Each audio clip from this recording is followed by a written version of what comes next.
everyone, and welcome back to this brand new episode of Drive with Hollie McRae. Today we are ditching the co-driver and talking tarmac with Ronan Pearson, who has most recently been described as one of the hottest talents on the British touring car crop. It is a pleasure to have you here. Thank you. Yeah, it's very kind of you to say. I'd say the last couple of years have definitely put me on the map and backed up the last statement that you made. But yeah, really excited to be on this podcast today as well. Something, as soon as we started messaging back and forward about it, I thought, damn right, I'm going to get on that. Absolutely. And obviously I've said from the start that my sort of knowledge and main focus in motorsport is obviously in rallying, but I didn't want Drive to become a rally-based podcast because there's so many other incredible sportsmen like yourself out there that I want the opportunity to talk to. And today we're going to be talking about something very exciting because, Ronan, your plans for the 2025 season have just been revealed. I'll let you do the honours. Introduce yourself with your new title. Yeah, I've not even practiced that yet. This is the first time I will have. But yeah, in 2025 I'll be racing the British Touring Car Championship with Toyota Gazoo Racing UK and Speedworks Motorsport. How does that feel? Incredible. Really, really exciting. I've been absolutely desperate to get this news out for such a long time because it's been in the making for quite a while. Mm-hmm. Last year wasn't a normal year for me, which we'll cover later on. So this has just been an incredible opportunity that I've had to grasp with both hands. So yeah, massively excited to only be 23, have that factory drives affiliation is fantastic, and it means that this year is a forward step for me. I didn't want to go backwards or sideways. I really feel it is a good opportunity. Keep moving forward. Absolutely. Now, the more that I've sort of operated in the realms of motorsport in the last couple of years, you realise that these deals that people are busy making, they're sort of spoken about for a long time. You go round in circles quite a lot. When had this drive been confirmed from your end? Has it been a while? Have you been keeping a secret from us? Yeah, it has been for quite a while. The previous touring car season hadn't actually been concluded yet. So yeah, it's been since back then, which again has been really hard to keep quiet. I've not had a huge amount to really shout about on the social media front, and yeah, to finally have the news out means that I can ramp all that back up again. Kind of feel like I've been in the shadows a little bit, and people that have needed to know have known. All my really close friends, family and loyal partners that have made this happen all had to know. So yeah, that's been good because there's been a buzz in the background, but yeah, to finally have the chains off feels really nice. Yeah, and very exciting that this is one of the places that you'll be speaking about this drive in depth for the first time, so thank you very much for trusting us with the big news. So when we're talking about cars, you're going to be driving the Corolla GR Sport. Am I right in saying that? Yep. And you've done one test of that car so far? Yeah. Tell us what that was like. Yeah, so back in October last year was my first day in the car. Hadn't been on track for 2.5 months. I bet it felt great. Yeah, it really was. It was a nice day of initiating with the team, getting used to a completely different car to drive. It's a shorter wheelbase than what I'd been with for the last couple of years, intertwined with the BTCC reg changes for 2025 onwards.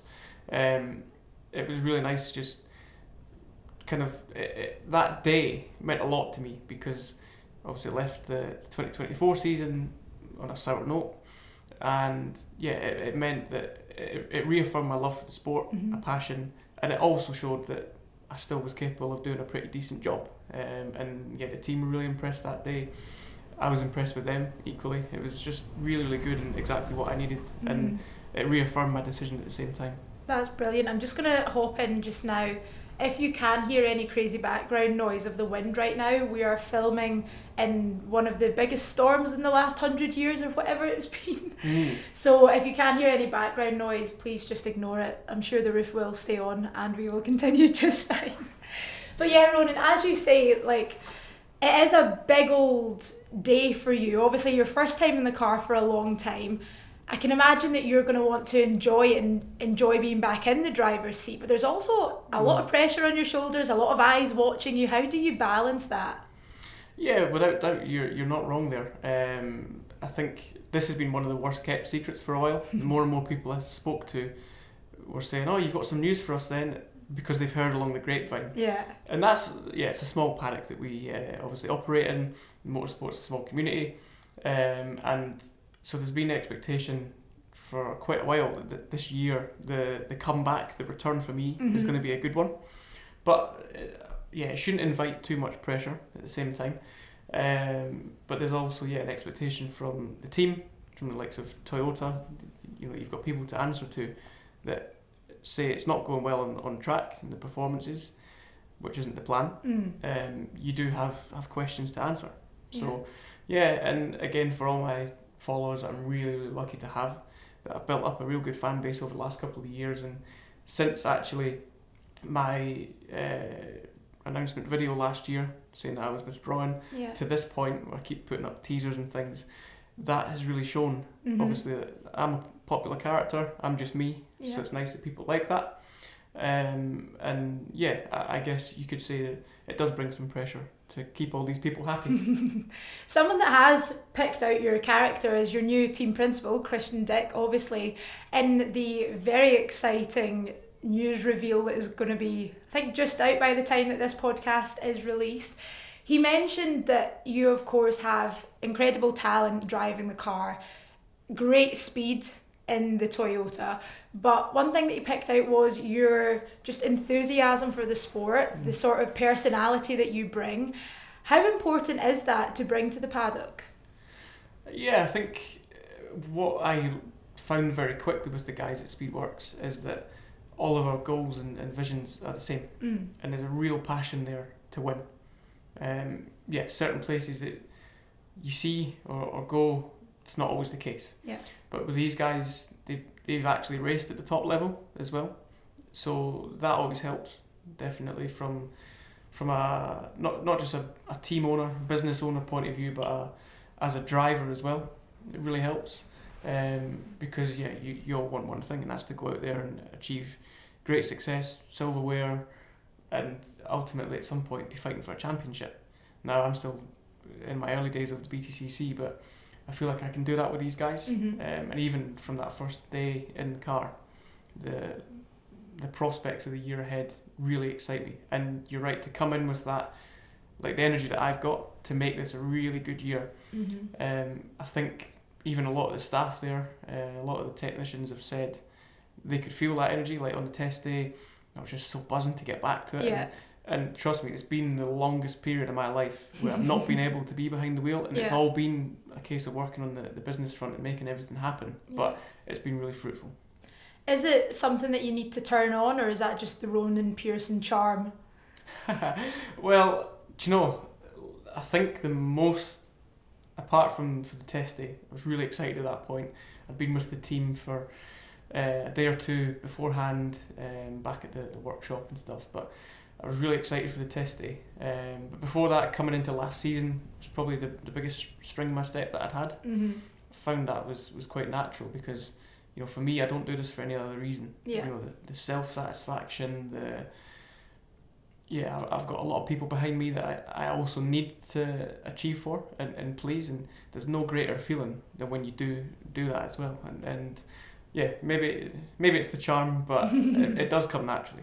Perfect. Well, it seems like you've got yourself a good setup in the sense that Toyota are excited with the energy that you're bringing. The Speedworks guys are giving it back to you, and maybe this is your Cinderella moment. The shoe's just right, and you're ready to go. Yeah, absolutely. I hope you're right. And already it feels like that just now. So, long may it continue. Absolutely. Now, something else that Christian Dick made comment on in that press release was, once Ronan became a free agent, we moved very swiftly. And unfortunately for yourself, you became a free agent pretty early into last season. We can't obviously talk about your season going forward without talking about the one that you left behind in 2024. It was announced in August that you were going to be leaving Accelerate with immediate effect. How did that season come to an end? Because obviously there's been a lot of speculation online. At the time, there's only certain things you're allowed to say on social media. But now that the dust has settled a bit, What was it that just didn't work there? Yeah, it's, again, like I said earlier on, the paddock and the community is a small place. People that know the stories, that's fine. You know, we came to a point in our 1.5-year relationship in the BTCC, we're at a crossroads between myself and the hierarchy there. You know, I had a really good time.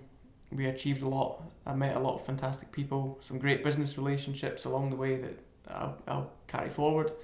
But yeah, it's been tricky to always put a positive spin on things. Yeah. No one plans or sets out to do a part season. So leaving after my home weekend at Knockhill, which reaffirmed the decision, how much of a disappointment that weekend had been.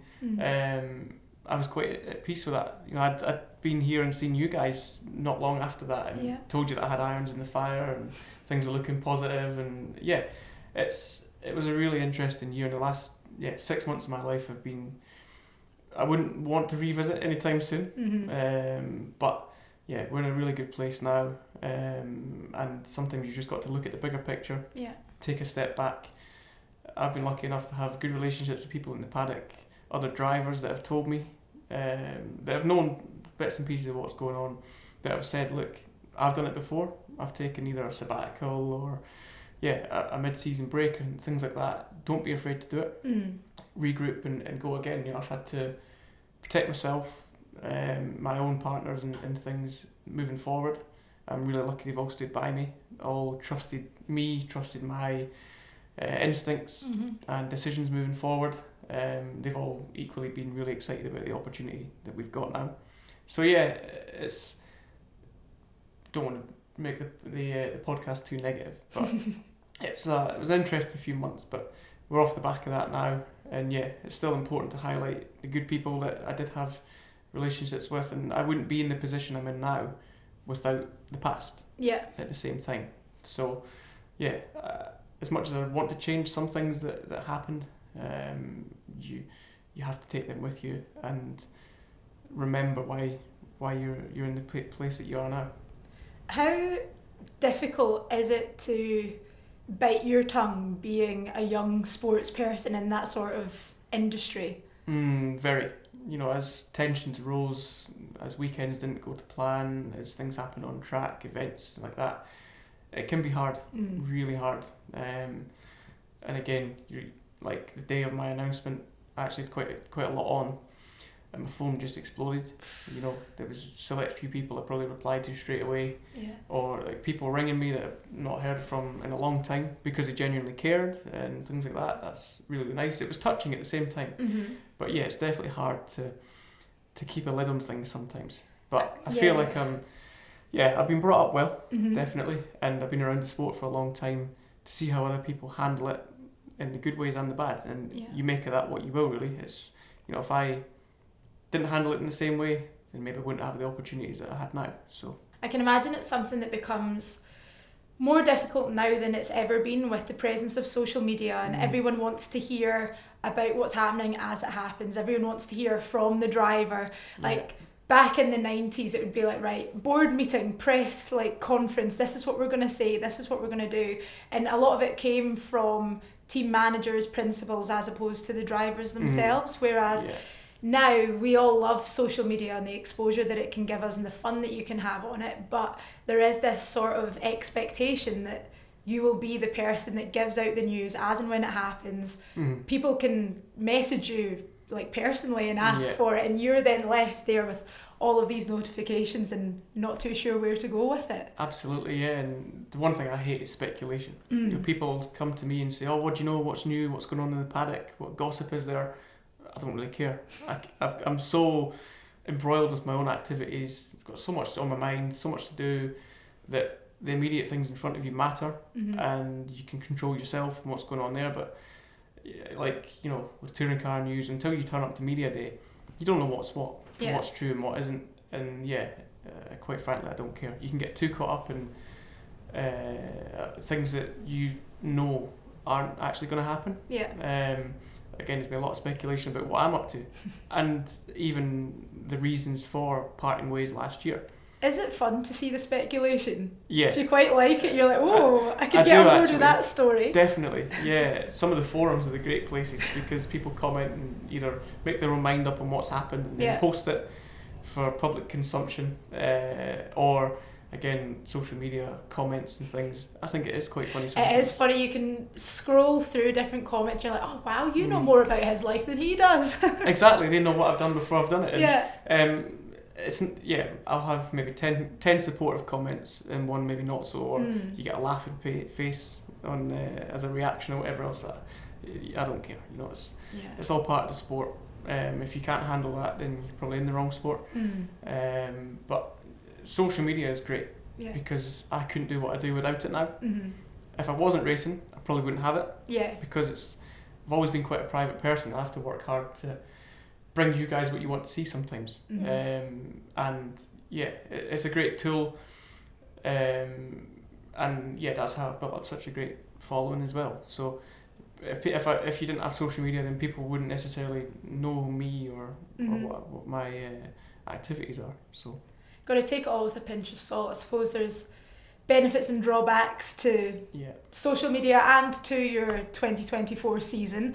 Obviously, we don't want to dwell on the lows quite so much, but you did also have some great highs with Accelerate. Obviously, they brought you to the touring car grids. You had your maiden victories with them. Tell me about some of those good memories. Yeah, I mean, I still remember the first time I got in a touring car and being emotional actually whilst I'm driving the thing, still not sure the muscle memory of how it operated and whatnot. That was such a monumental moment for me and my family and sponsors that we'd worked toward for a long time. To then highlights from last year, leaving the pit lane for the first time in an official session, that was incredible. Scoring points, I did have a maiden podium that was taken off of me, but we still achieved that. It wasn't for anything really untoward. It could have stood, but you know, we achieved those things, and you've experienced those life memories, you know. So, and then cut to 2024. Keep wanting to say this year. Last year, my maiden victory was just the cherry on the cake for me at that point. And still now, I look at videos, like interviews that I did. You've got the YouTube series at the moment, On the Limit. That's been incredible because the Brands Hatch episode was on the other day, and it relived those moments for me. And I still get emotional. It wouldn't be right if I didn't, because it means so much, and that's what keeps you going. You know, I want to be achieving that again this year, and I think that we can. That's why I'm in this position.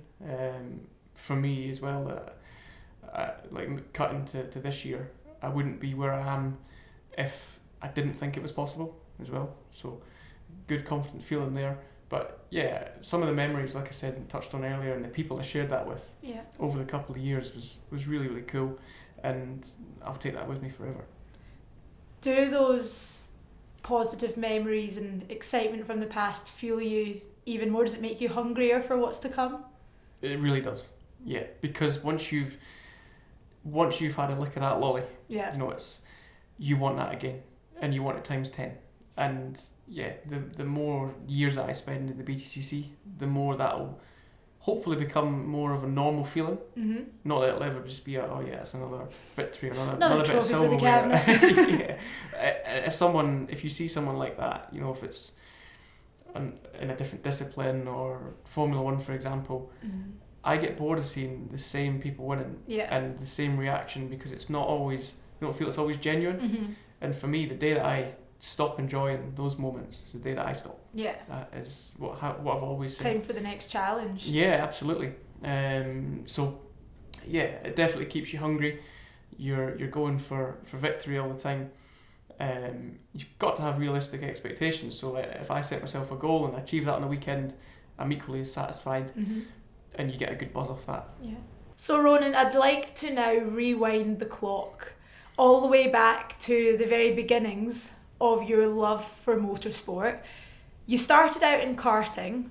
Where did that initial interest come from? As I get older each year and doing like podcasts and interviews, it gets harder to keep going back in time. And I think I probably say the same thing every time, but it genuinely does. I feel old these days. But going way back to when it started, when I was a little boy, I was up watching the BTCC in Knockhill from the age of 2 in a buggy with my dad, and the passion for anything before wheels has always been there. Growing up watching everything that I could on the TV that revolved around motorsport, World Rally Championship. Funnily enough, for me growing up, I absolutely idolised Sebastian Loeb, and that was my hero at that point. Back to touring cars, it was a case of Jason Plato, Colin Turkington were at their peaks then too. I think Colin's a standout. He's really, like, if someone says BTCC, it's one of the first things you think. He's a real role model. And so back then it was, Daddy, I want to do that. That's really cool. And I remember one year, I think we were watching the Clio Cup that I then graduated to. We'd been watching that, or it might have even been before I was even circuit racing at all. And Dad says to me, "One day, son, one day." And you kind of look up, because I was shorter than him at that point, and thinking, yeah, one day. And you never really believe that, but my God, it became a reality. And I talk about sporting idols and whatnot, but he for me is my ultimate hero. And so he got me into that. I'm sure he hopefully doesn't regret it. He did a little bit of racing himself, and then he started taking me karting, and the minimum age at the time was 8 years old, but I was quite tall, and he was taking me from the age of 6. So I was 8 for 3 years in a row. Oh my God, that's brilliant. Yeah, I love telling that story. Bandits, eh? So I was 8 for 3 years, and the people that we went with, and the people that worked there would say, "Oh, he's quite good by all accounts." And Dad would tell me that, and I think he took satisfaction from that and thought, "Oh well, we could try this." So then we graduated to the Junior Saloon Car Championship. Did a couple of seasons in that. I still had really good stand-up moments there. Yeah. Then we got lucky, a few things that happened, and managed to acquire a Clio Cup car. Did 2 years in that, won that championship in my second year, and each year just kept going and going and going, and moving up, achieving great things, and that's what life's all about. Keep moving forward, don't stay stagnant. And we did 3 really quick years is what it feels like in the JCW Championship on the Toka package, and the dream was to always get there and be live on ITV4 and everything like that. And we achieved that. I've got backers with me now that have been with me since then, or even in the Clio Cup Championship. So really, really lucky with all that. At what point did it go from being like a hobby to you thinking, right, I actually do want to make this a career for myself? At Kind what of, point would you say that clicked in? Cross between the final year in the Clio to the first year in the Mini Challenge. And that was a really awkward year, because then we were all locked down with COVID. Yeah. And basically we were scared that we weren't going to be able to do it. We acquired the car, championship entry and things, but money was tough. Everyone had shut down, so acquiring sponsorship was really difficult. Yeah. But it was a condensed calendar. The budget required was a little bit less than potentially if it had been normal times. But it's all relative. Maybe the budget would have been easier to find if everything was open as normal. Yeah. But we managed to pull through it. We've always found a way. And as a working hard family, it's never been easy, and budget's always been the biggest thing for us, the biggest hurdle. But that crossover then was when it was like, right, son, from Dad can't do all this. It's got to be on me to go and find new partners, look after all the relationships, and because it's what I've always wanted to do. That was never in doubt that, right, this is crunch time. I need to take the reins here and get on with this. So. Was it winning the championship, the Clio Cup, that made you think, right, we actually do have what it takes here, and that put the pep in your step going forward? Yeah, definitely. And then that dream of being on the touring car package, we fulfilled that. And it was a case of, right, well, what do we do now? The sky's the limit, and you dream big, and it's important to believe that wherever you dream and aspire to get to, that you're gonna make it. Yeah. Because if you don't, or you have doubts, then you never will. And we spent 3 years in the Mini Challenge, and 3 great years. My third year was the best. Great experience, and it shaped me really well for the step up to the BTCC. It was during those years you did the BTCC sort of development programme. How important do you think programmes like that are for young drivers? Yeah, they're really good if they're structured correctly, and yeah, you've got good foundation there. They work really well. At the end of the day, it's also what you make it. That's just like with everything in life. But you know, you got to use the opportunities, which I think I did a good job of. I acquired a lot of new partners off the back of it, which all stepped up to the touring cars with me. Inevitably had to either increase their input as well. Was really fortunate to have that. So yeah, it worked really well in that sense on the off-track side of things.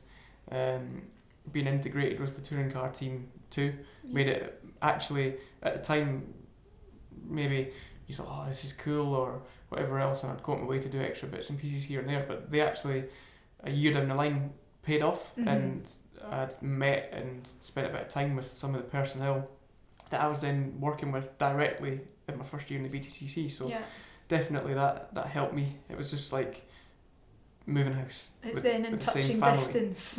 Yeah. So then, you do step up to British Touring Car Championship.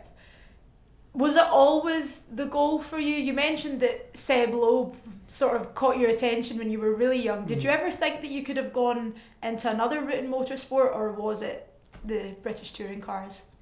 Yeah, I think because of the route we'd taken, a lot of people that have gotten to the BTCC, namely like Josh Cook, people like that, had all been in the Clio Cup, the same model of car that I'd been in, and you know, following in those guys' footsteps a little bit meant that that's probably always the natural path.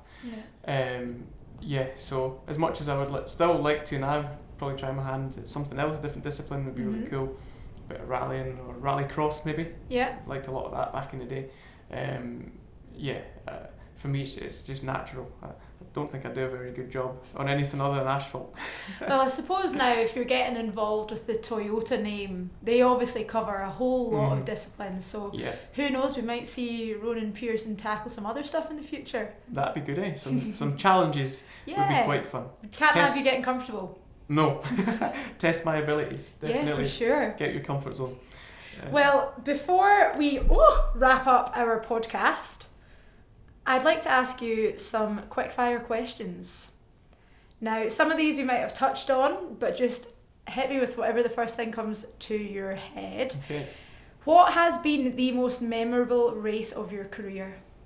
Race 3, Brands Hatch, May 2024, with my maiden victory. What is a race that you'd love to compete in? An event, I'm actually going to change that as would be the Race of Champions. Really, really cool event that I always watch every single year and think that would be great fun. Who would be your dream partner? Max is going to hate you if you don't say him. I was just about to say Team Scotland, right? Yeah, he'd look after me and help me on the rallying side of things. So yeah, we'll go with that, but not upset anyone. He wasn't going to say you, Max, just by the way. Just quietly between us. He was eyeing up someone else. Yeah, I was stumped. You had me there. What is a motorsport heartbreak that will always stay with you? Ooh. Flipping heck. A standout sort of one would be my first ever podium in the BTCC. And being on the podium, I was actually covered in champagne and whatnot. And, you know, I had tears and all sorts. To then go back to the team truck and 20 minutes later be told, hang on, there's been an infringement with the car, out with my control. You've been stripped of that. You've got one more race left to go, and you're actually starting from the back, pal, because you were DQ'd from race 2, and you're going to have to take that trophy to the guy who finished 4th. That was, absolute despair at that point. How do you tackle a situation like that? How, obviously, in the rallying world, everyone knows the shot of my dad kicking the tyres of the team truck. Did you have a little bit of that in you, or is it just utter deflation at that point? Definitely is deflation. Someone's just put a pin in that balloon and that's you. I didn't speak to anyone from that point till getting in the car for the next race. And yeah, that was my first ever weekend in a touring car. So you've got My already so God. many emotions there. So then, you know, someone has come along and popped that balloon. That's you. You can't put that into words. The feeling of that to then compare the feeling of like the victory for the first time, worlds apart. The joys of motorsport, it's like the highest highs and the lowest lows. I know. Next one, favourite podium of your career? We'll go back to May last year. Definitely the biggest trophy of them all. And plenty more to come soon. Yeah. What is a motorsport experience still on your bucket list? I would love, the only other championship that I could ever see myself going into would have been the V8 supercars in Australia. Growing up, absolutely loving that. It's between V8s and BTCC. That for me, even a test in one of those cars would be incredible. But my downfall is that I've never done anything in rear wheel drive competitively. Okay. So that would be quite a bit of a learning quite a curve. challenge. Yeah. And last one of our quickfire questions. Who is someone that you'd like to see on the podcast next?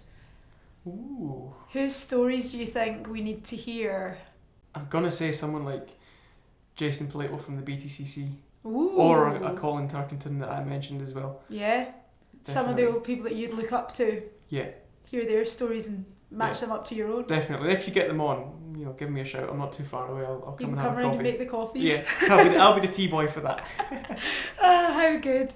Well, thank you for the quick fires. And before we do wrap up, let's talk a little bit about the season ahead. I can imagine you cannot wait to get into a car again. And although the news has gone out now about your season ahead, racing doesn't kick off until April, so you've still got a little bit of time. Yeah. What does preparation look like between now and then? Keep training as hard as I can. I feel like I've done a real good job of that recently. I've had a lot of time to. Between now and then, I've got some engagements with the teams. Not too many trips south, because then it will be really full on from April to October. Yeah. It's like living two different lives, you know, really in the fast lane for 6 months, and then 6 months of, okay, what do I do now? And you're waiting on the phone ringing or emails coming in, and it's really quite tricky. But the one thing you've got 365 days a year is your fitness, so that keeps me going, keeps me primed and ready to go. The guys at the team are all really hot on all that side of things too.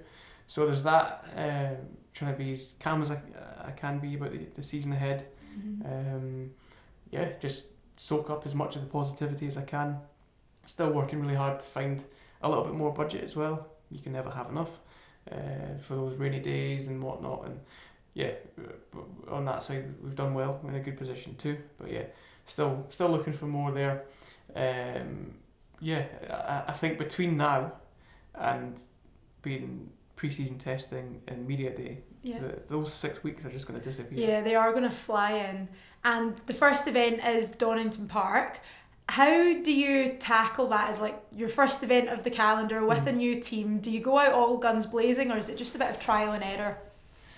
For some reason, I've always gone really well at Donington. Don't want to jinx it, obviously. So touch wood. Where's the wind? But it just seems to be like a really comfortable circuit for me. I love how it's set out.